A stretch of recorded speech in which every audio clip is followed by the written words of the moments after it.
Hello students. तो आज मैं एक सिंपल हार्मोनिक मोशन की एक बहुत अच्छी बहुत ब्यूटीफुल प्रॉब्लम डिस्कस करने जा रहा हूं कि जिससे हमें बहुत सारी चीजें सीखने को मिलेंगी और कॉन्सेप्ट को कितनी क्लियरली अप्लाई किया जाता है ये सीखने को मिलेगा। ये सीखने को मिलेगा कि जरा सी गलती होती है तो सारा सवाल गलत हो जाएगा। वैसे प्रॉब्लम अच्छे लेवल की है, लेकिन मेरा एक सिद्धांत रहता है क्या, हम प्रॉब्लम्स नहीं सॉल्व करते हैं, हम उनके थ्रू सीखते भी हैं। क्योंकि हमें तो नहीं पता होता है पेपर में क्या आने वाला है, लेकिन हमें ये जरूर पता होता है पेपर में फिजिक्स आने वाली है, पेपर में कॉन्सेप्ट्स आने वाले हैं। तो वो हमें अगर क्लियर होंगे तो पेपर में जो भी आने वाला है वी विल सॉल्व दैट। तो ये मैं पहले बता देता हूं, it's a good problem and this problem is taken from your very favourite book Concept of Physics, S.C. Verma, Part 1, Chapter Simple Harmonic Motion, Example number 7. Right? Let me read the problem. The pulley shown in the figure has a moment of inertia I about its axis and mass m. Find the time period of vertical oscillation of its center of mass. The spring has spring constant K and spring does not slip over pulley. जो रस्सी है पुली के ऊपर slip नहीं करती है। मैंने बोला प्रॉब्लम अच्छी है, और अच्छी प्रॉब्लम का मतलब दो मतलब होते हैं, या तो छोड़ दो तो फिजिक्स तुम्हें छोड़ देगी, या तो सॉल्व कर लो। अब सॉल्व करोगे चीजें हो सकता है ना आती तो सीखोगे, और सीखना अल्टीमेट गोल है। Right, let's start. अच्छी प्रॉब्लम बहुत कुछ सीखोगे। इस प्रॉब्लम को मैं दो मेथड से सॉल्व करूंगा। एक बिल्कुल कन्वेंशनल मेथड जो मैं बहुत कुछ सिखाएगा, और एक थोड़ा सा शॉर्टकट मेथड है वो भी मैं सिखाएगा, लेकिन वो प्रॉब्लम को थोड़ा जल्दी सॉल्व कर देगा। तो मेरा मकसद ये नहीं होता आंसर निकालना होता, तो आंसर तो लिखा हुआ है, लिख लो, रट लो, क्या होने वाला उससे, नो नथिंग। समझो, फिजिक्स को समझो, कॉन्सेप्ट को समझो, सब कुछ अपने आप होगा। ओके, अच्छे लेवल की प्रॉब्लम पहले ही बता देता हूं, लेकिन यही बता देता हूं कि बहुत कुछ सिखा के जाएगी तुम्हें। ओके, शुरू करें। तो ये तो एक पुली है, एक स्प्रिंग है, दीवार से लटकी है, और एक स्ट्रिंग है। सब कुछ आइडियल है, स्प्रिंग भी आइडियल, स्ट्रिंग जब कुछ ना बोले इसका मतलब क्या है, स्ट्रिंग आइडियल। पढ़ चुके हो आइडियल स्ट्रिंग क्या होती, इनएक्सटेंसिबल होती। ओके, स्प्रिंग आइडियल की बेसिक प्रॉपर्टी क्या है, दैट इज मासलेस। तो इस समय सब कुछ ऐसे रोका हुआ है, ऐसे छोड़ दिया गया, इसका मतलब सब कुछ इस समय रेस्ट पर होगा। एक बात जो उसने बोली, रस्सी पुली पर स्लिप नहीं करती, string does not slip over the पुली। इसका सिंपल सा मतलब है कि दिस पुली इज रफ। कभी गांव में किसी औरत को पानी निकालते देखा है, खुद ही निकाला हो या तो रस्सी खींचते तो पुली भी घूमती है। क्यों? क्योंकि पुली और रस्सी के बीच में फ्रिक्शन है। तो अगर रस्सी पुली के ऊपर स्लिप नहीं करती है, इसका मतलब पुली रस्सी पर रोल करेगी। पुली रस्सी पर रोल कर, मैंने बोला बहुत कुछ सीखना होगा यहां पर। ओके, पुली रस्सी पर रोल करेगी, इसका मतलब पुली रफ है। और जब पुली रफ होती है तो दोनों साइड का टेंशन तुमने पढ़ा होगा, डिफरेंट होता है, कुछ हार्ड एंड फास्ट होता नहीं है। सिचुएशंस के हिसाब से सब कुछ होता है, सब कुछ होता भी है, सब कुछ नहीं भी होता है। इसलिए मैं बोलता हूं कि रटना नहीं चाहिए। तुमने बोला कि रस्सी जब पुली रफ होती है तो रस्सी के दोनों साइड का टेंशन डिफरेंट होता है, स्मूथ होती है तो सेम होता है, लेकिन यह हो सकता है उल्टा भी हो जाए। दिखाता हूं कैसे। पहले तो हम लोग इसकी इनिशियल कंडीशन, हमें पता हमारा टारगेट क्या पता है, हमारा टारगेट उसने पूछा है कि जो इस पुली का सेंटर ऑफ मास है, ये वाला पॉइंट, ये वाला बिंदु, राइट, ये सिंपल हार्मोनिक मोशन करेगा, उसने बोल दिया है। उसने बोला टाइम पीरियड बता दो। टाइम पीरियड पूछता, फ्रीक्वेंसी पूछता, एंगुलर फ्रीक्वेंसी पूछता, सारी बातें एक है। क्या पुली दिख रही? यस। इसका मतलब तुम्हारी आंखें अच्छी हैं। क्या स्प्रिंग दिख रही है? यस। हाँ, अच्छा पढ़ते हो तभी बोलूंगा जब सीख जाओगे इसको, राइट। अभी दिख रहा है सब कुछ, अभी समझना, सोचना, सॉल्व करना, सीखना सब कुछ बाकी है। चलो सबसे पहले इस कंडीशन पर सारी चीजें सॉल्व कर देते हैं। मैं तुमसे एक सवाल पूछता कि क्या स्प्रिंग इस समय इलोंगेटेड होगी? ये तो ऑब्वियस सी बात है, स्प्रिंग इलोंगेटेड होगी क्योंकि पुली के पास मास है और अर्थ इससे नीचे खींच रही होगी, तो कोई ना कोई तो ऊपर बैलेंस कर रहा होगा।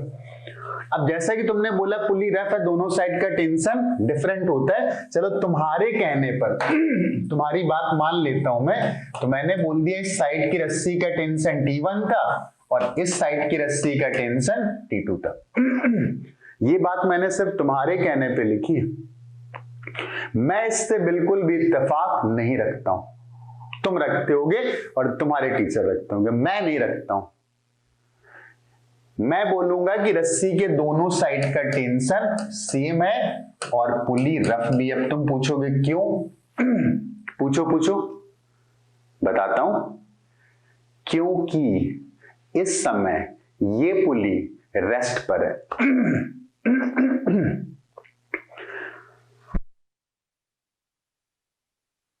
कि इस समय ये पुली रेस्ट पर है। कौन से रेस्ट पर है? ट्रांसलेशनल रेस्ट पर भी है और रोटेशनल रेस्ट पर भी है। ट्रांसलेशनल रेस्ट का क्या मतलब होता है कि उस पर लगने वाला टोटल फोर्स 0 है, और रोटेशनल रेस्ट का मतलब है कि उस पर लगने वाला टॉर्क भी 0 है। तो इस पर पुली पर लगने वाले सारे फोर्स बना लेते हैं। तो ये पुली पर रस्सी ने जो फोर्स लगाया था मैंने वो बना लिया, राइट। फिर इस पुली के दूसरी साइड की रस्सी ने जो फोर्स लगाया वो बना लिया। एक और लग रहा होगा, और वो कौन सा लग रहा होगा? mg लग रहा होगा। अच्छा, कुछ बातें ना पता थोड़ी बता दूं।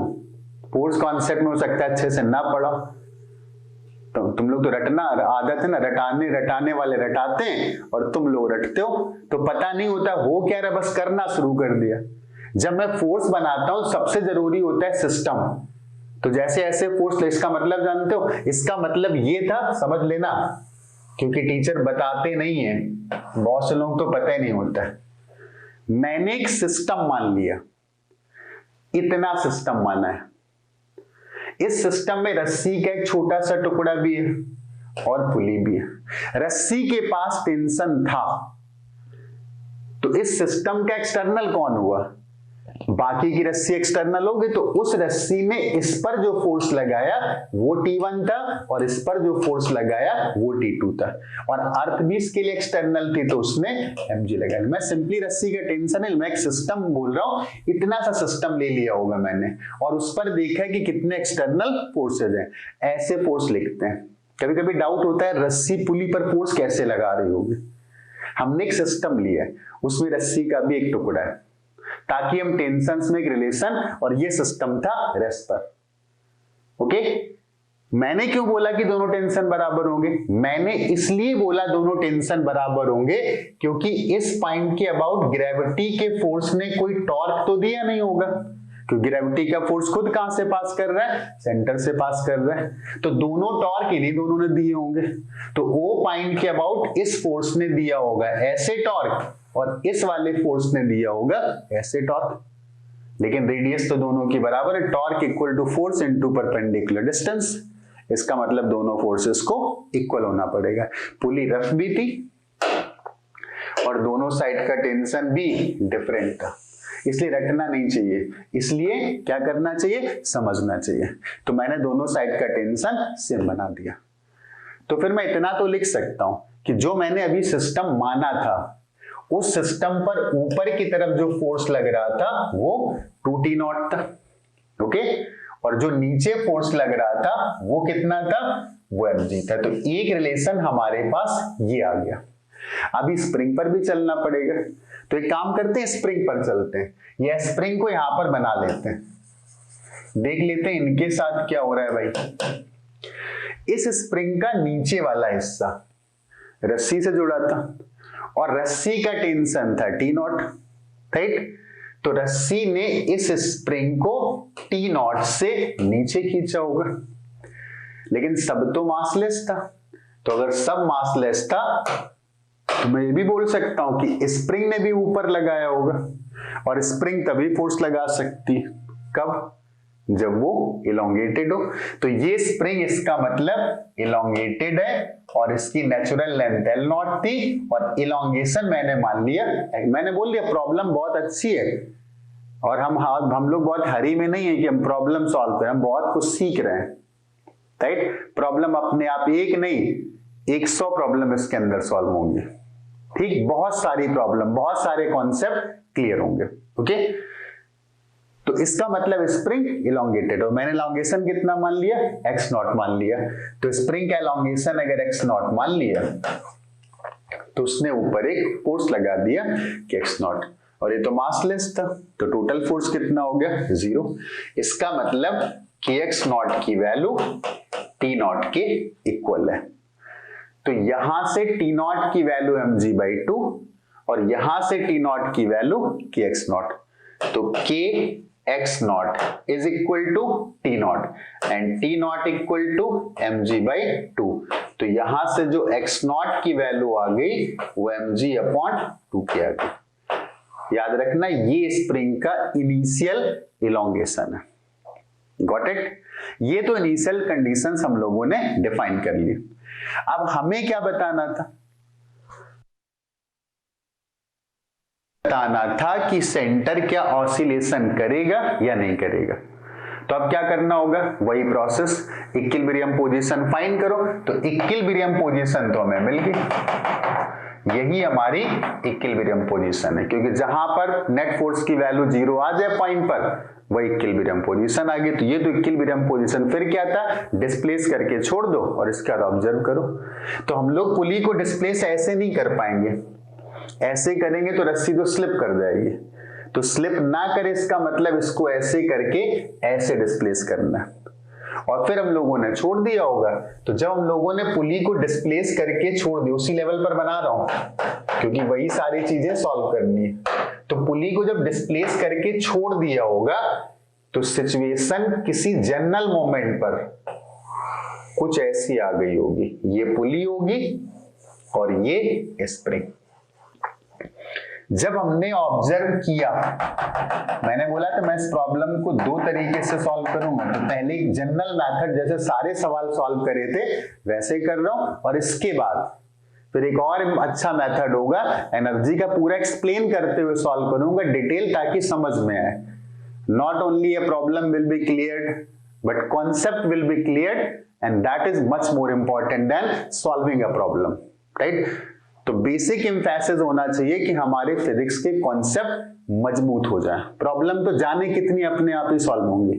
ओके, तो हम लोगों ने जब इसको दोबारा ऑब्जर्व किया तो इक्विलिब्रियम पोजीशन से ये पार्टिकल, ये सेंटर एक्स नीचे जा चुका था। ओके, अब एक बात मुझे बताना, जनरल मोमेंट पर मैंने ऑब्जर्व किया था एक बहुत छोटी सी बात जो हम लोग कभी फोर्स कॉन्सेप्ट में या और रोटेशन के चैप्टर में डिस्कस कर चुके होंगे। अगर मैंने इस पुली को एक्स नीचे पाया, अपनी ओरिजिनल पोजीशन से एक्स नीचे पाया, तो इतना तो तुम्हें दिख रहा होगा क्योंकि आंखें तुम्हारी अच्छी हैं कि एक्स रस्सी इधर बढ़ गई और एक्स रस्सी इधर बढ़ गई। इसका मतलब रस्सी 2x से बढ़ गई, और रस्सी बढ़ नहीं सकती क्योंकि आइडियल है, इनएक्सटेंसिबल है। तो क्या बड़ा होगा, स्प्रिंग बड़ी होगी। तो स्प्रिंग की पहले लेंथ थी L0 प्लस x नॉट, और अब स्प्रिंग की लेंथ हो चुकी होगी L0 प्लस x नॉट और प्लस 2x। ओके, मैंने बहुत ध्यान से देखना, अच्छी प्रॉब्लम है, अच्छा दिमाग खोलेगी, अच्छे कॉन्सेप्ट सिखाएगी और तुम्हें अच्छा बनाएगी। तुम्हें क्या बनाएगी, अच्छा फिजिसिस्ट बनाएगी। तुम्हें क्या बनाएगी, तुम्हें फिजिक्स में अच्छे नंबर दिलाएगी, राइट? तुम्हारे अंदर एक कॉन्फिडेंस क्रिएट करेगी। ओके, अगर ये x नीचे आ गई तो इस साइड की रस्सी x से बढ़ गई और इस साइड की रस्सी भी x से बढ़ गई, तो टोटल रस्सी तो बढ़ सकती नहीं, because ideal strings are inextensible and hence spring will be elongated. कितने से, 2x से। तो now the total length of the spring is L0 plus x naught, तो पहले थी और 2x से वो और बढ़ गई। ओके, इतनी बात हो गई क्लियर। बहुत कुछ देखना पड़ता है फिजिक्स में, ऐसे काम नहीं चलता है। जब हमने जनरल मोमेंट पर इसको ऑब्जर्व किया, जब हमने जनरल मोमेंट पर इसको ऑब्जर्व किया तो इसके पास कुछ वेलोसिटी रही होगी। कोई मतलब है नहीं इस वेलोसिटी का फिलहाल, लेकिन समझाने के लिए बोल रहा हूं, वेलोसिटी रही होगी। And in question he told us pulley is not slipping over, sorry string is not slipping over pulley.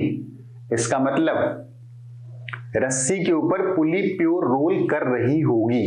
Okay, तो इसके पास फिर एंगुलर वेलोसिटी का भी होना जरूरी। वैसे इस सवाल के लिए इनका कोई मतलब नहीं था, इस सवाल का मतलब एक्सेलरेशन से होता है, बट ये बताना चाह रहा हूं कि इसके पास एक एक्सेलरेशन होगा, इसके पास एक्सेलरेशन होगा, उसने बोल दिया है SHM है, और वो एक्सेलरेशन ऊपर की तरफ होगा, तो इसके पास फिर एक एंगुलर एक्सेलरेशन भी होना पड़ेगा, क्योंकि पुली का मोशन ऐसे हो रहा होगा, ऐसे ऐसे, ये ऐसे करके ऑसिलेट करेगी, रस्सी स्लिप नहीं करनी चाहिए।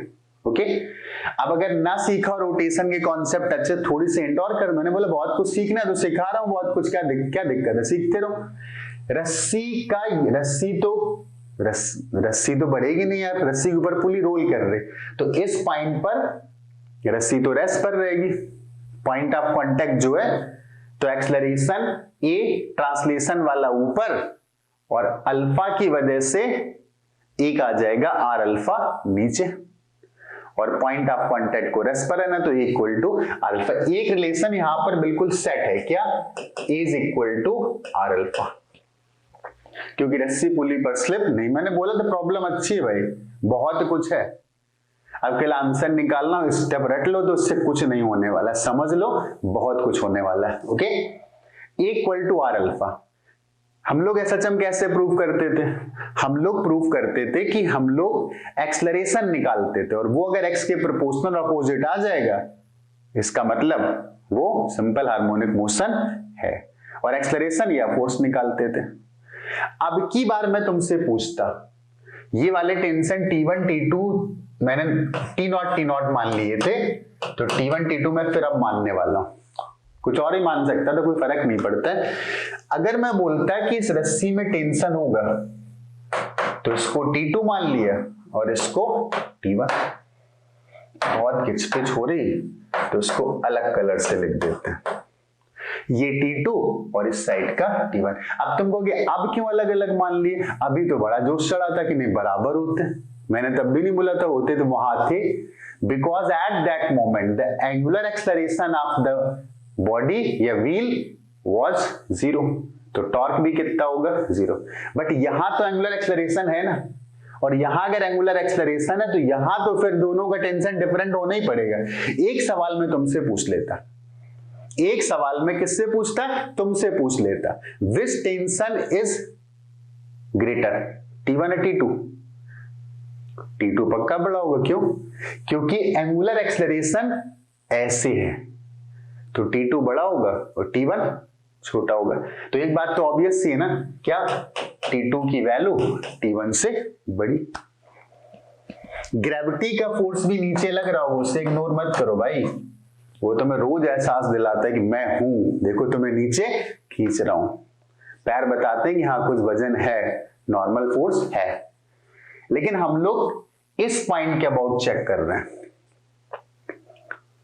एंगुलर एक्सेलरेशन का रिलेशन वैसे लिखना तो था फोर्स, क्योंकि SHM प्रूव करने के लिए फोर्स, तो अच्छा ऐसा करते हैं, चलो फोर्स से लिख लेते हैं, राइट।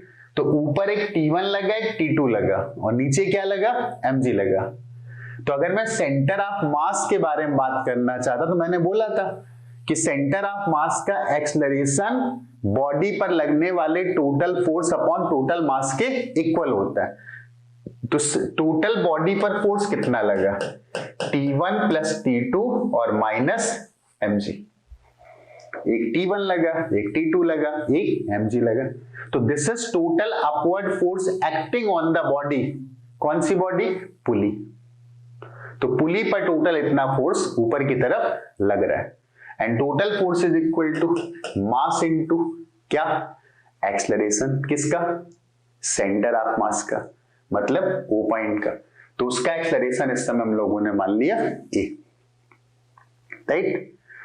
हमारे पास एक रिलेशन वैसे था या नहीं था, था, हमें तो क्या निकालना था, हमें बताना था कि अगर मैं सच में इसका प्रूफ करना है तो इसका एक्सेलरेशन x के प्रूफ, तो ऐसे x कहीं आ ही नहीं रहा, तो एक्सेलरेशन अगर x के प्रोपोर्शनल आ जाए, ऑपोजिट आ जाए तो प्रूव होता है, लेकिन यहाँ तो समस्या खड़ी करें दोनों T1 T2, इसका मतलब इनको सॉल्व करना पड़ेगा। लेकिन इनको सॉल्व करने के लिए हमारे पास सिर्फ एक इक्वेशन और बन सकती है, यहां से, इस जगह से, तो नीचे थी रस्सी, नीचे क्या था, इस पॉइंट के नीचे क्या था, रस्सी, तो रस्सी का टेंशन कितना था, T2 था। और इस पॉइंट के ऊपर क्या था, स्प्रिंग, तो स्प्रिंग का फोर्स कितना था, बोलो। मैंने बोला था यार भाई प्रॉब्लम अच्छे लेवल की है। तो ऊपर की तरफ फोर्स लग रहा होगा K x0 प्लस 2, क्योंकि स्प्रिंग तो इलोंगेटेड इतने से ना आपकी बार, x0 प्लस 2x। और ये पॉइंट था रेस्ट पर, सॉरी मासलेस पॉइंट है, रेस्ट पर नहीं बोल सकते हो, मासलेस पॉइंट है। तो मासलेस पॉइंट पर टोटल फोर्स कितना होगा, 0 होगा। इसका मतलब T2 की वैल्यू तो हमें पता है, T2 is equal to K x0 और प्लस 2K x। लेकिन अगर T2 पुट भी कर देंगे तो भी काम नहीं चलेगा, T1 तो नहीं पता था ना। तो फिर T1 के लिए एक इक्वेशन की जरूरत हमें और पड़ेगी। तो हमारे पास एक ही रास्ता है कि हम लोग क्या करें, टॉर्क की इक्वेशन लिख लें। तो सेंटर के अबाउट अगर मैं टॉर्क निकालना चाहता तो ग्रेविटी के फोर्स का कितना आता, 0, क्योंकि ग्रेविटी के फोर्स तो सेंटर से ही पास कर रहा है। T2 का कितना आता, T2 इंटू परपेंडिकुलर डिस्टेंस, और कैसा आता, एंटी क्लॉकवाइज मतलब बाहर की तरफ। T1 का कितना आता, T1 इंटू आर, कैसा आता, क्लॉकवाइज मतलब अंदर, दोनों अपोजिट थे, T1 T2 से बड़ा था, हम लोग पहले प्रूव कर चुके। इसका मतलब सेंटर के अबाउट इस समय इस पहिए पर, इस गोल गोल पहिए पर टोटल इतना टॉर्क लग रहा होगा। एक बात मुझे और बताना, सेंटर से अगर ऑब्जर्व करते हैं तो ट्रांसलेशन तो नहीं दिखेगा, तो क्या दिखेगा, केवल रोटेशन दिखेगा। और अगर प्योर रोटेशन दिखेगा तो प्योर रोटेशन का टॉर्क कितना लिख सकते हैं, आई अल्फा लिख सकते हैं। प्योर रोटेशन का टॉर्क केवल आई अल्फा होता है, बाकी नहीं होता है। तो this is equal to i alpha. एक रिलेशन T1 T2 में ये आ गया, एक रिलेशन हम लोगों ने ये लिखा था। तो यहां से हम लोग T2 की वैल्यू पुट कर सकते हैं, और यहां से हम लोग T2 की वैल्यू यहां पर पुट कर देंगे तो T1 की वैल्यू भी आ जाएगी। इसका मतलब T1 T2 को हम तीनों इक्वेशन से एलिमिनेट कर। लेकिन अभी एक प्रॉब्लम और, एक और गड़बड़ कर गया, कौन, अल्फा। तो क्वेश्चन में तो पहले बोल चुका है, this is pure rolling, string is not slipping over pulley and hence equal to r alpha. तो इस वाले रिलेशन को मैं थोड़ा सा एडजस्ट करके लिख देता हूं, and that is T2 minus T1 is equal to I, और अल्फा को लिख देते A by R, और एक R ये वाला उधर जाएगा। तो इतना, तो चीजें थोड़ी आसान हो जाएंगी। कैसी, आसान हो जाएंगी। कैसे आसान हो जाएंगी, T2 minus T1 equal to I A upon R square, और एक रिलेशन हम लोगों का ये लिखा था और एक रिलेशन हम लोगों का ये लिखा था। ओके, अब इनसे हम लोग T1 T2 को गैप कर लेते हैं, एक्सेलरेशन सेंटर ऑफ मास का निकालते हैं और वो x के फॉर्म में निकालते हैं। अपने आप अगर SHM होगा तो निकल के आ जाएगा। चलो निकालते हैं। हमें इन इक्वेशंस को सॉल्व करना है। एक तो हमें, हमारे पास ये इक्वेशन है, एक हमारे पास ये इक्वेशन है, और एक हमारे पास ये इक्वेशन है। ओके, तो कैसे सॉल्व करें, T1 T2 दोनों को हमें गैप करना था, राइट। T1 T2 दोनों को हमें गैप करना था। तो कैसे गैप किया जाए, एक तरीका तो T2 की वैल्यू सीधे पुट कर दो, और T2 की वैल्यू यहां पुट करके T1 भी निकाल लो, राइट। और T1 की वैल्यू फिर से पुट कर, तमाम तुम्हारे अपने तरीके हो सकते हैं। चलो मुझे इतना ही समझ में आया, मैं इतना ही बोल देता हूँ। T2 की वैल्यू से पुट करते हैं, तो T2 की वैल्यू इस वाली इक्वेशन में पुट करते हैं। तो T2, एक तो T1 पहले से लिखा था, T2 को क्या लिख सकते हैं, K x0 और plus 2kx minus mg is equal to ma। अब बचा T1, तो T1 कैसे लिखा जाए, तो इन दोनों से T2 गायब कर लो पहले, इन दोनों से T2 गायब कर लो, T1 अपने आप आ जाएगा। तो इस वाली इक्वेशन में इसको घटा देते हैं, इसमें इसको सब्सट्रैक्ट करते हैं, तो यहां से T1 आ जाएगा, T2 कैंसिल हो जाएगा। इसमें इसको सब्सट्रैक्ट करेंगे तो आएगा kx0 और प्लस, मैंने बोला तो पहले मैं इस मेथड से सॉल्व करूंगा ताकि बहुत कुछ सीखने को मिले। फिर एक और मेथड होगा, थोड़ा जल्दी सॉल्व होगा, लेकिन वहां भी सोचना बहुत पड़ेगा, मतलब सोचना नहीं, एक्चुअली कंसेप्ट की क्लियरिटी इस्तेमाल करनी है कि हमने जो सीखा है कितना क्लियर सीखा है, कि बस ऐसे पढ़ लिया हो गया, फैक्ट रट लिए, अप्लाई नहीं कर पाते हैं। ठीक, तो जब क्लियरिटी होगी तो एप्लीकेशन पार्ट भी अपने आप मजबूत होता है, राइट। और वो ऐसे मजबूत होता है जब हम चीजों को जब अप्लाई करते हैं तो ये भी जज करते जाते हैं कि वो हमें आती हैं। ये नहीं कि बस किसी तरीके से सॉल्यूशन उठाया और बस चिपका दिया, पता नहीं चला क्या हुआ। खैर कहां थे, भूल गया मैं तो यार। इसमें इसको सब्सट्रैक्ट किया तो लेफ्ट में आया T1, इसमें इसको सब्सट्रैक्ट करेंगे तो kx नॉट प्लस 2kx, और इसको सब्सट्रैक्ट करेंगे तो minus IA upon are square. तो यहां से T1 की वैल्यू आ गई, T1 की वैल्यू इसमें पुट कर देते हैं, तो kx naught plus 2kx minus IA upon are square, तो T1 हो गया और plus kx naught plus 2kx minus mg is equal to m। थोड़ा सा इसको एडजस्ट कर लेते हैं, right. kx naught this is 2kx naught, 2kx plus 2kx is equal to 4kx, okay, और माइनस mg, ओके। इसको क्योंकि a इसमें तो इसको राइट साइड पर ले जाते हैं, a कॉमन ले लेते हैं, यहां से बचेगा m और यहां से आ जाएगा i upon a square, okay, i upon are square, a square नहीं क्या r square, this is r square, okay. यहां तक पहुंच गए, एक्सेलरेशन के क्लोज आ गए। लेकिन अभी यार हमें x के प्रोपोर्शनल दिख नहीं रहे, दिख सकता है ये अगर उड़ाए जाएं तो, अगर ये उड़ाए जाएं तो दिख भी सकता है। तो इनको उड़ाए जाने का तरीका क्या है ये देखते हैं। हम लोगों ने एक रिलेशन यहां लिखा था, 2kx naught equal to mg, 2kx naught equal to mg, okay. तो 2kx naught equal to mg से ये तो कैंसिल हो गया, हमारे पास रिजल्ट आ गया 4kx is equal to a times i upon are square plus m। Acceleration की वैल्यू यहां से हमें मिल गई, कितना, एक्सेलरेशन की वैल्यू आ गई 4k, x अलग लिख देते हैं, upon i upon are square और प्लस m। अगर नोटिस करो तो x नीचे तो और एक्सेलरेशन ऊपर था, तो माइनस अपने मन से लगा लेते हैं। वैसे हम लोगों ने थोड़ा ध्यान नहीं दिया ना, शुरू से देके चलते हैं। वैसे हम लोगों ने केवल मैग्नीट्यूड लिखा था, एक्सेलरेशन का क्या मैग्नीट्यूड है, तो एक्सेलरेशन ऊपर की तरफ था और x नीचे की तरफ था, तो क्या एक्सेलरेशन x के प्रोपोर्शनल आ गया, यस। क्या ऑपोजिट भी आ गया, यस। ये माइनस लगा हुआ है, 3 ये बराबर का, ये माइनस का, इसका मतलब मोशन कैसा है, सिंपल हार्मोनिक मोशन। सिंपली समझ में आ गया। तो अगर सिंपल हार्मोनिक मोशन है तो ये क्या लिखा हुआ है, हमें कंपेयर किससे करना है, a equal to minus omega square x. तो यहां से फिर ओमेगा की वैल्यू कितनी आ गई, ओमेगा की जो वैल्यू आ गई वो root of 4k upon i upon are square plus omega पता चल गया तो t पता चल गया, t equal to 2 pi by omega, और t पता चल गया तो फ्रीक्वेंसी मतलब 1 upon. This is one of the method, और ये हमें बहुत कुछ सिखाता है, बहुत जरूरी चीजें हमें सिखाता है।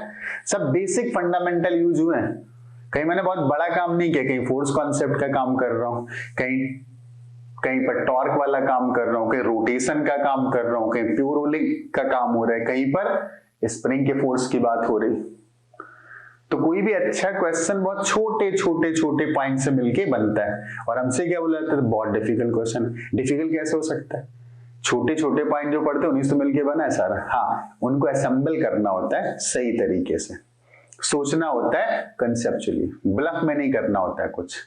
आंसर तो अपने आप आता है।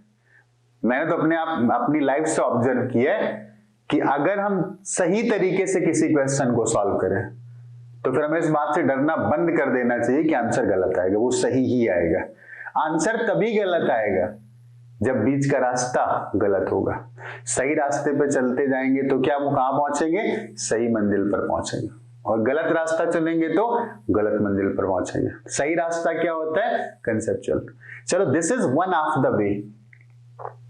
There is another way to solve all questions of simple harmonic motion related to calculating frequency. तो वो मेथड भी समझना, वहां पर भी कितना खूबसूरती इस्तेमाल होते हैं यहाँ पर कॉन्सेप्ट, वो समझने की कोशिश करना। वर्क-नर्दी थ्योरम का एक अच्छा बेहतरीन एप्लीकेशन है। स्टार्ट करते हैं। राइट, एक बात और बताना, ये सर ये वही प्रॉब्लम है ये वाली, मुझे एक बात और बताना, सिंपल हार्मोनिक मोशन में टोटल एनर्जी तो कंजर्व थी। सिंपल हार्मोनिक मोशन में जो फोर्स है ऑब्जेक्ट के पास, तो वो x के प्रोपोर्शनल है, माइनस के x टाइप का, तो टोटल एनर्जी कैसी होती? कंजर्व होती। मतलब एक पूरे साइकिल की टोटल एनर्जी कंजर्व रहती। कन्वर्जन होता है कि पोटेंशियल से काइनेटिक और काइनेटिक से पोटेंशियल। इसका मतलब हम लोग अगर सिस्टम जो मूव कर रहा है उसकी किसी मोमेंट पर टोटल एनर्जी लिख देंगे तो वो हमेशा फिक्स रहेगी टाइम के साथ। उसको टाइम के रिस्पेक्ट में डिफरेंशिएट कर दो, जो रिलेशन आना होगा एक ही बार में आ जाएगा। ओके, यही प्रॉब्लम सॉल्व करते कि हम लोगों ने क्या किया, पहले तो इनिशियल सिचुएशन ले ली, एक पुली थी, इससे रस्सी पास कर रही थी, रस्सी के दूसरे एंड पर एक स्प्रिंग लगी थी, स्प्रिंग का स्प्रिंग कांस्टेंट K था, इस पुली पर ग्रेविटी का फोर्स mg लग रहा था, और जब ये रेस्ट पर थी तो उस समय दोनों साइड का टेंशन सेम आ रहा था T नॉट, और ये वाली स्प्रिंग इलोंगेटेड थी, तो इसकी जो टोटल लेंथ इस समय थी वो L not plus x not थी। तो इस पॉइंट पर अगर हम लोग फोर्स बैलेंस करते तो हम लोग लिख सकते थे क्या कि x नॉट ऊपर लगा और T नॉट नीचे लगा, और फिर इतने को बैलेंस करते तो 2T नॉट ऊपर लगता और mg नीचे। अभी थोड़ी देर पहले हम ये सारी बातें हम लोग सॉल्व कर चुके हैं।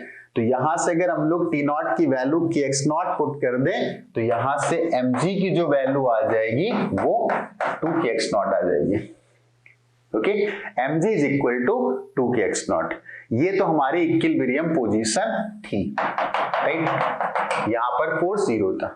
फिर हम लोगों ने क्या किया था, इसको थोड़ा सा डिस्प्लेस कर दिया था, और डिस्प्लेस करके जब छोड़ा था तो सिचुएशन ऐसी थी। अभी तक हम लोग फोर्स कॉन्सेप्ट कर रहे थे तो एक्सेलरेशंस ले रहे थे, और सेंटर अब की बार इक्विलिब्रियम पोजीशन से x नीचे जा चुका है। ये x इक्वल टू 0 था और ये x इक्वल टू x, ये x इक्वल टू x। तो इस समय इसके पास कोई ना कोई वेलोसिटी भी आएगी, तो वेलोसिटी सेंटर की तरफ है। सपोज इधर भी हो सकती, SHM तो ऐसे ऐसे होता है, तो किसी एक पॉइंट पर वेलोसिटी सेंटर की तरफ भी हो सकती है, अपोजिट भी हो सकती है, लेकिन एक्सेलरेशन हमेशा किधर होता है? सेंटर की। मैंने मान लिया वेलोसिटी इधर है, तो हमें पता है कि रस्सी पुली पर नहीं स्लिप कर रही है, तो यहाँ पर रोलिंग भी हो रही होगी, प्योर रोलिंग रस्सी के ऊपर, तो ये पुली ओमेगा से घूम भी रही होगी। लेकिन चूंकि रस्सी पुली पर स्लिप नहीं कर रही है, तो एक बात तो हम लोग सीधे लिख सकते हैं क्या, v इक्वल टू, कुछ चिंता मत करना, कभी मैं स्मॉल r लिख रहा हूं कभी कैपिटल R, ऐसे मेरी आदत है कैपिटल R लिखने की, और इस बुक में जो सवाल पूछा उसमें स्मॉल r बोले, दोनों मर्ज हो रहे हैं तो मैं स्मॉल r भी लिख देता हूं कभी कैपिटल, सबका एक ही मतलब है, एक ही पुली है, एक ही रेडियस है। ओके, ये समझ में आया? ओके, गॉट इट, पक्का। अब अगर समझना है तो भैया पूरा दिमाग लगाना, और ना समझना तुम्हारी मर्जी, क्योंकि मैं वर्क एनर्जी थ्योरम यूज करने जा रहा हूं। टोटल एनर्जी लिखे तो लिखे कैसे, इतना आसान भी नहीं है। उस रिस्पेक्ट में आसान नहीं जिस रिस्पेक्ट में तुम पढ़ते हो, क्योंकि तुम्हारी आदत क्या है, स्प्रिंग की पोटेंशियल एनर्जी हाफ के x square, gravitational potential energy mgh, अगर वो सब ऐसे पढ़ा तो ये सवाल सॉल्व तुमसे नहीं होगा। पोटेंशियल एनर्जी का असली कॉन्सेप्ट अगर नहीं पता है तो ये सवाल सॉल्व नहीं होगा। Got it? mgh potential energy नहीं होती, हाफ के एक्स स्क्वायर पोटेंशियल एनर्जी नहीं होती। अब तुम कहोगे ये तो सब गलत पढ़ाया था, एक्चुअली ये चेंजेस होते हैं। अगर हम ग्राउंड की पोटेंशियल एनर्जी को जीरो मानते हैं फिर मैं बोलता हूं कि एक ऑब्जेक्ट को मैं h हाइट तक गया तो पोटेंशियल एनर्जी mgs से बढ़ गई, वहां भी एक प्रॉब्लम आती है, पोटेंशियल एनर्जी उस पार्टिकल की नहीं होती है, पोटेंशियल एनर्जी सिस्टम की होती है, उसी सिस्टम में पार्टिकल भी होता है, अर्थ भी होती है। तो पोटेंशियल एनर्जी का हमें चेंज पता करना होता है, और पोटेंशियल एनर्जी हम तभी लिख सकते हैं जब हमें रेफरेंस पता हो। अब बाकी जगह काम चल जाता होगा, ठीक है, हम नहीं लिख पाए तब भी आंसर मैच यहां नहीं चलने वाला है, याद कर लेना अच्छे से। एक लेवल पर पहले डिफाइन करो, या तो ग्राउंड मानो किसी हाइट पर या कहीं और डिफाइन करो। तो मुझे तो ज्यादा अच्छा लग रहा है कि इस लेवल को मैं रेफरेंस लेवल मानता हूं, this is reference level for potential energy. अब तुम कहोगे पोटेंशियल एनर्जी दो टाइप की, बिल्कुल दोनों का मानूंगा, अलग अलग देखता हूं कैसे। अगर मैं ये ध्यान से सुनना, अब दो कौन कौन सी थी, एक तो थी ग्रेविटेशनल पोटेंशियल एनर्जी और दूसरी कौन सी थी, स्प्रिंग की पोटेंशियल एनर्जी। दोनों का रेफरेंस मैंने यहां मान लिया जीरो। आप जीरो मान सकते हो, कुछ भी मान सकते हो, तुम्हारा जो माने तुम बोल दो यार, इन जनरली समझ में तुम्हें आ जाए, इसलिए मैं क्या करता हूं, मैं इन जनरल कुछ मान लेता हूं ताकि तुम्हें समझ में आ जाए। ग्रेविटेशनल पोटेंशियल एनर्जी को हमने मान लिया यहां पर यूजी, और स्प्रिंग की पोटेंशियल एनर्जी को मान लिया यूएस। मैंने बोल दिया है कि वो सारे लोग ये उम्मीद ना करें कि सवाल हमसे सॉल्व हो जाएगा। अगर तुम्हारी आदत है ये बोलने की एक पार्टिकल h हाइट पर है तो उसकी पोटेंशियल एनर्जी ग्रेविटी की mgh होती है, तो गड़बड़ हो जाएगी।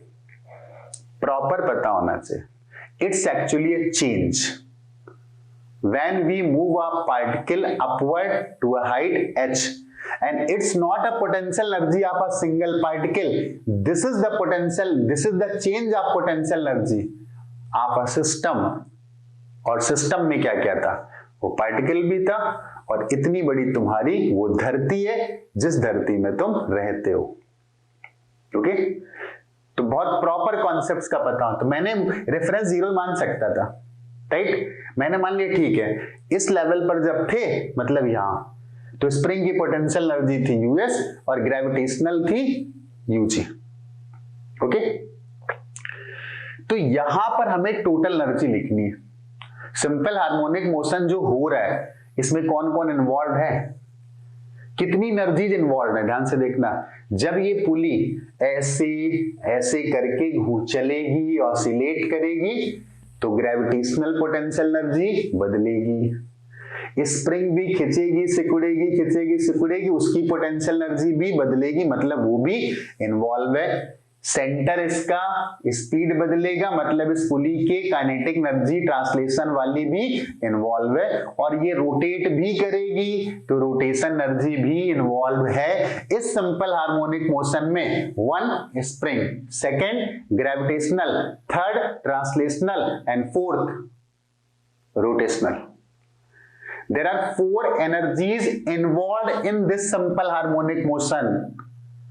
तो अगर मैं टोटल एनर्जी लिखूंगा तो चारों लिखूंगा। Total energy at this moment, ये जो भी मोमेंट था T इक्वल टू T, इस मोमेंट पर मैं टोटल एनर्जी लिखने जा रहा हूं। काइनेटिक तो साफ साफ दिखती है, translational kinetic energy half mv square. अगर इसकी सेंटर ऑफ मास की वेलोसिटी, सेंटर ऑफ मास की वेलोसिटी को तो भी माना था, तो जो सेंटर ऑफ मास की वेलोसिटी है सारे मास को वहीं पर मान करके उसकी काइनेटिक एनर्जी लिख दो, तो सिस्टम की टोटल काइनेटिक एनर्जी आ जाएगी। ये बात हम सेंटर ऑफ मास में पढ़ चुके, मतलब मैं पढ़ा चुका हूं। ओके, प्रॉपर डिटेल डिस्कस किया था कि सेंटर ऑफ मास एक्चुअली किन चीजों के लिए वैलिड है। ओके, हर जगह वैलिड नहीं होता, याद रखना। सेंटर ऑफ मास का कॉन्सेप्ट गलती से भी वर्क एनर्जी थ्योरम में इस्तेमाल मत कर देना।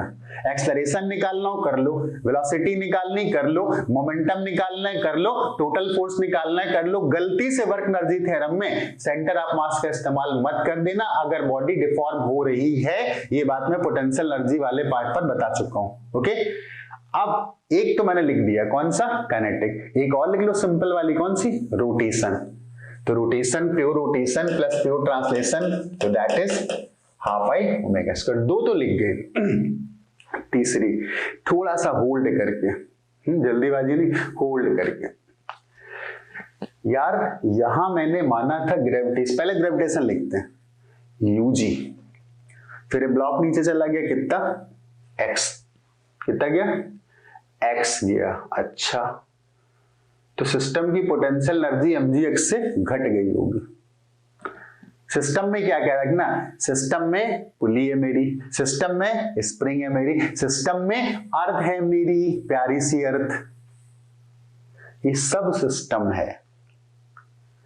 इसी सिस्टम में ये पार्टिकल, ये पुली एक्स नीचे जाती है, तो पोटेंशियल एनर्जी mgx से सिस्टम की घट गई होगी। कौन सी वाली, ग्रेविटेशन। तो थी कितनी, यूजी तो मानी थी, और कितने से घट गई, तो बची कितनी, इतनी बची। ओके, एब्सोल्यूट लिखने की कोशिश करो, गड़बड़ियां होंगी। जीरो मानते तो घटती, तो माइनस mgx लिख, बस माइनस mgx लिखना गलत था। मतलब सीधे बोल देना कि पोटेंशियल इतनी थी, वो गलत था। रेफरेंस माना, फिर देखा इतनी घटी, तो अब इतनी बची। इस समय ये ग्रेविटेशनल पोटेंशियल एनर्जी, ये जो भी हो, यूएस यूजी मैंने जो भी मान लिया, रेफरेंस है हमारा। अब असली पार्ट पर आते हैं, स्प्रिंग पर। हम लोगों ने माना था जब स्प्रिंग इस सिचुएशन पर थी, तो एनर्जी की वैल्यू थी यूएस। अब स्प्रिंग ज्यादा खिंच गई है, तो बढ़ गई होगी। तो यहां पर हम लोग ऐसे बोलेंगे, स्प्रिंग की एनर्जी की बढ़ोतरी अलग से निकाल लेंगे, स्प्रिंग की एनर्जी की बढ़ोतरी अलग से निकाल लेंगे, और जितने से बड़ी होगी वो यहां पर जोड़ देंगे। अब गलती कौन से लोग कैसे करते, अगर बोलते कि यार इस समय स्प्रिंग की एनर्जी लिख लो, तो ये समय एलोंगेशन आ रहा होगा L0 plus x0 plus 2x, इतना, ये तो लेंथ आ रही होगी, तो स्प्रिंग की एनर्जी लिख दो हाफ के x0 प्लस 2x का होल स्क्वायर। वही गलती हो जाती, चेंज नहीं कहा हमें, यहां पर एनर्जी लिखनी, रेफरेंस तुमने मान नहीं था, यहां पर स्प्रिंग की जीरो थोड़ी ना थी, यहां पर तो कुछ थी। तो ये पता करो स्प्रिंग की कितनी बढ़ गई होगी। तो बाद में स्प्रिंग की कितनी, बाद में स्प्रिंग की एनर्जी है हाफ के x0 प्लस 2x स्क्वायर, बाद वाली स्प्रिंग की, और पहले वाली कितनी थी, हाफ के x0 स्क्वायर, तो कितने से बढ़ गई होगी, इतने से बढ़ गई होगी। और पहले थी कितनी, यूएस, इसका मतलब इतना और जोड़ दो, तो प्लस कितना, हाफ के x0 प्लस 2x स्क्वायर, और माइनस हाफ के x0 स्क्वायर। इतना लिखना था, बाकी क्वेश्चन बिल्कुल आसान है। अब इसी को डिफरेंशिएट कर दो टाइम के रिस्पेक्ट में, क्योंकि ये टोटल एनर्जी टाइम के साथ नहीं बदलने वाली है। तो हम लोग क्या करते हैं, इसको टाइम के रिस्पेक्ट में डिफरेंशिएट करते हैं। अब इतनी बड़ी इक्वेशन हो गई, क्या करें यार, चलो बाद में इसको खिसका लेंगे, एक एक करके डिफरेंशिएट करना शुरू करते हैं। इसको हम लोग टाइम के रिस्पेक्ट में डिफरेंशिएट करते हैं। इसका डिफरेंशिएशन 0 लिख दे, क्यों, टाइम के साथ तो कांस्टेंट थी, जो वैल्यू टाइम के साथ बदल ही नहीं रही, उसका डिफरेंशिएशन तो 0 आएगा। इसको डिफरेंशिएट करते हैं, हाफ m, और v स्क्वायर का डिफरेंशिएशन 2v, लेकिन किसके रिस्पेक्ट में कर रहे हो, टाइम के रिस्पेक्ट में, तो dv अपॉन dt। ओके, इधर आ जाओ, एक काम वैसे कर सकते थे, ओमेगा को लिख सकते हैं v बाई आर, ओमेगा को लिख सकते हैं v बाई आर। चाहो तो इसको पहले एडजस्ट कर लेते हैं, चलो थोड़ा सा एडजस्ट ही कर लेते हैं, ज्यादा अच्छा रहेगा। थोड़ा एडजस्ट कर लेते हैं, बड़ा एक्सप्रेशन लिखा हुआ है, तो इसको एडजस्ट ऐसे करते हैं, E is equal to half m, right, और v स्क्वायर बाहर निकाल देंगे, और प्लस हाफ i, और ओमेगा को लिख देंगे v बाई आर, तो v स्क्वायर अपॉन आर स्क्वायर, तो ये अपॉन आर स्क्वायर और v स्क्वायर निकल गया बाहर, राइट। और जो कांस्टेंट लिखे थे सब डिफरेंशिएट होकर के 0 हो जाएंगे, तो उनको सबको बाद में लिख लेंगे। ये वाला पार्ट लिखते हैं हम लोग, कौन सा, माइनस mgx, इसको भी लिख लेंगे, बाद में लिख लेंगे, ठीक। कांस्टेंट डिफरेंस से 0 आना हमें पता है, यूएस को भी बाद में लिख देंगे, यूएस वाला नहीं, यूएसए वाला, ये वाला लिख लेते हैं, राइट, प्लस हाफ के x0 प्लस 2x², और माइनस हाफ के, ये भी कांस्टेंट ही है, राइट। तो इन सबको एक साथ माइनस क्या था, माइनस हाफ के x नॉट तो फिक्स था, तो ये भी कांस्टेंट है, ये भी कांस्टेंट है, ये सब कांस्टेंट को मिलाकर के हम लोगों ने क्या लिख दिया सी, ताकि हमें इक्वेशन अपनी सिंपल दिखे, हमें पता है कि हमको डिफरेंशिएट करना है, तो क्यों ही लिखूं मैं सारा, अपना टाइम बचाएंगे तो अगला सवाल भी सॉल्व हो जाएगा, पेपर का छूटेगा नहीं। डिफरेंशिएट करते हैं, टाइम के रिस्पेक्ट में इसको डिफरेंशिएट करो, कितना आ गया 0। इससे पहले हाफ निकाल लो कॉमन, तो ये बचेगा m plus I upon are square, और v स्क्वायर को टाइम के रिस्पेक्ट में डिफरेंशिएट करो तो ये आ जाएगा 2v, और टाइम के रिस्पेक्ट में कर रहे हो तो dv upon dt minus mg, x को टाइम के रिस्पेक्ट में करोगे तो dx अपॉन dt, और x सेंटर ऑफ मास की पोजीशन थी तो ये आ गया उसकी वेलोसिटी dx। अरे ठीक है, लग रहा है जल्दी लिख दिया, चलो यार ऐसे लिख देते हैं, dx upon dt, right, plus इन सबका तो हो जाएगा 0, इसको लिखते हैं हाफ के। अब इसको डिफरेंशिएट करोगे तो ये आएगा 2, और x को डिफरेंशिएट करोगे तो dx अपॉन dt, तो ये तो अंदर वाले का डिफरेंशिएशन आ गया। फिर पावर 2 लगी थी, तो ये 2 पावर हम लोगों ने पहले लिख ली थी, एक 2 अंदर से आया था, इसको डिफरेंशिएट किया था तो 2dx अपॉन dt अंदर से आ गया, और फिर ये x स्क्वायर बन गया, तो इसको हम लोग लिख सकते हैं 2x, मतलब x नॉट और प्लस 2x। ओके, ये v था, ये भी v था, और ये भी v था, तो ये सारे तो उड़ गए, ठीक। और ये लिखा था एक्सीलरेशन, तो और इसको एडजस्ट करते हैं 0, और ये 2 और 2 कैंसिल हो गया, m plus I upon are square, acceleration को ये लिख देते हैं माइनस mg, और ये 2 और 2 कैंसिल हुआ तो प्लस 2k x नॉट, और ये बनेगा प्लस 4k x, और स्टार्टिंग लोगों ने लिखा था 2k x naught equal to mg, तो ये भी कैंसिल हो गया, तो यहां से फिर m plus I upon are square into A, और इसको दूसरी साइड पर ले जाओगे तो this is minus 4kx। Okay, ऐसा चमा गया, acceleration is directly proportional to x and opposite to x। अब कंपेयर कर दो, तो इसको अगर कंपेयर करोगे तो यहां से फिर a को लिख सकते हो minus 4k upon m plus I upon are square और into x। What is this, omega square, तो ओमेगा की वैल्यू कितनी आ गई, ओमेगा की वैल्यू आ गई 4k upon m plus I upon are square. सिखाना मकसद था, सीखे होगे। ओके, बहुत सारी चीजें हम लोगों ने कैसे अप्लाई करना है, इसीलिए मैं कहना चाहता हूं वर्कनदी थ्योरम पढ़ो, अच्छे से पढ़ो, रोटेशन पढ़ो, अच्छे से पढ़ो, फोर्स कॉन्सेप्ट पढ़ो, अच्छे से पढ़ो। ऐसे मत भागो कि यार ये सामने प्रॉब्लम है, ये कैसे, आंसर कैसे निकला है, समझ में आना चाहिए। हम जो कर रहे हैं वो क्लियरली हमें पता होना चाहिए। अगर हमें क्लियरली सारे स्टेप्स पता होते चले गए तो आंसर के गलत होने की संभावना बिल्कुल खत्म हो जाती है। आंसर गलत तभी होता है जब बीच का प्रोसेस हम लोग गड़बड़ कर देते हैं। अच्छे लेवल की प्रॉब्लम थी, अगर अच्छे तरीके से समझा जाए तो, राइट। बाकी रटना ही है तो ठीक है, 3 लाइन का सवाल था, पहले ऐसे करना फिर ऐसे करना फिर ऐसे करना।